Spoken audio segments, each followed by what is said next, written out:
هنعمل النهارده اللحمه البوفتيك، مش هتبقى للشوي وبس، لا هنعملها النهارده في صينيه كده بالبطاطس في الفرن بالخضار في منتهى الجمال، واللحمه تبقى تطلع كده معاكي زي ما انتي شايفاها دايبه دوب كده وفي منتهى الجمال معانا. ولو اول مره بتشوفي قناتي انا مطبخ يسرا، اعملي اشتراك ولايك وفعلي الجرس عشان يوصلك مني كل جديد، ويلا بينا نبتدي. اول حاجه هنا معايا بطاطس، انا مقطعاها مكعبات طبعا وغسلاها، ومعايا بصلايه متوسطه مقطعاها برضو صغير، ومعايا هنا كده طماطمايه برضو مقطعاها صغير، ومعايا فلفل الوان وفلفل اخضر متقطع صغير، ومعايا كمان توم مقطعاه صغير. هنبتدي بقى نضيف البهارات، هنضيف ملح وفلفل اسود وبابريكا، وهنضيف بصل بودر،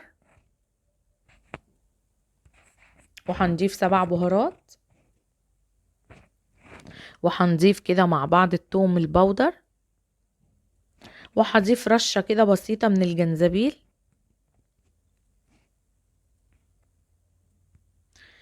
وبعد كده هنجيب كده معلقتين صلصة كبار، هبتدي كده ان انا هضيفها عليها، وهجيب كده زيت، هحط حوالي كده معلقتين من الزيت كبار، وهبتدي بقى ان انا هقلب كل الحاجات دي كده مع بعضها. اما بتقلبيها بقى كده وبعد كده تيجي تعمليها تسويها، هتديكي طعم جميل وريحة حلوة قوي. طبعا المعلقه هنا كده مش هتنفع، فانا حبيت بقى ان انا اعملها كده بايدي اهي. هركنها بقى على جنب كده لحد ما نشوف الخطوه التانية هتبقى ايه. هنا بقى في الصينيه اللي انا هعمل بقى فيها كل الوصفه بتاعتي، هنا فيها زيت وحطيت مكعبين كده من الزبده، واللحمه معايا هنا البفتيك اهي ببقى غسلاها ومصفياها، هنزل كده على طول في الزيت والزبده بيها، وهرش كده من على وشها رشة من الملح، وهرش عليها كمان فلفل اسود. هتبتدي بقى بصوا تاخد لون كده معاكي من الجنب ده، اروح نقليها على الناحية التانية اهي. بصوا هبتدي اقلبها كده وهسيبها بقى تاخد لون حلو كده بني.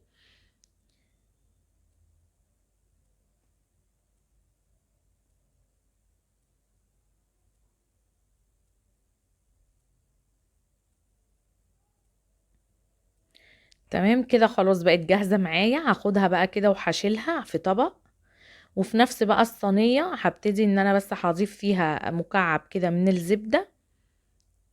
طبعا اللحمة هنا دلوقتي هتكمل سواها بقى مع الخضار بتاعي. هنا هنحط كده مكعب بس من الزبدة، او ممكن تحطي زيت تاني او سمنة مفيش مشكلة، وهاخد بقى كل الخضار اللي عملناه مع بعض كده، وهبتدي ان انا هحطه في الصينية، وهديله كده تقليبة، وهسيبه كده على النار كده حوالي دقيقة كده او دقيقتين. وبعد كده نرجع كده نحط مع بعض بقى اللحمة عليها زي ما انتوا شايفينها كده، وهقلبها كده فيها. وبعد كده هنضيف بقى ايه، ورق لورا،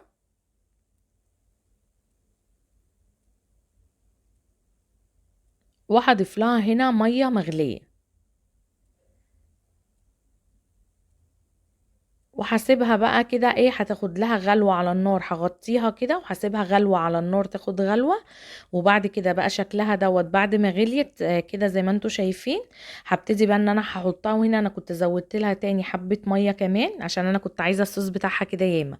هحطها بعد كده بقى ما تاخد غلوة على النار، هحطها بقى في الفرن على الرف اللي في النص، وتبقي طبعا على درجة حرارة عالية هتستوي معاكي. هتطفي من تحت وتاخدي بقى ايه، تولعي الشواية تاخد معاكي اللون الجميل ده.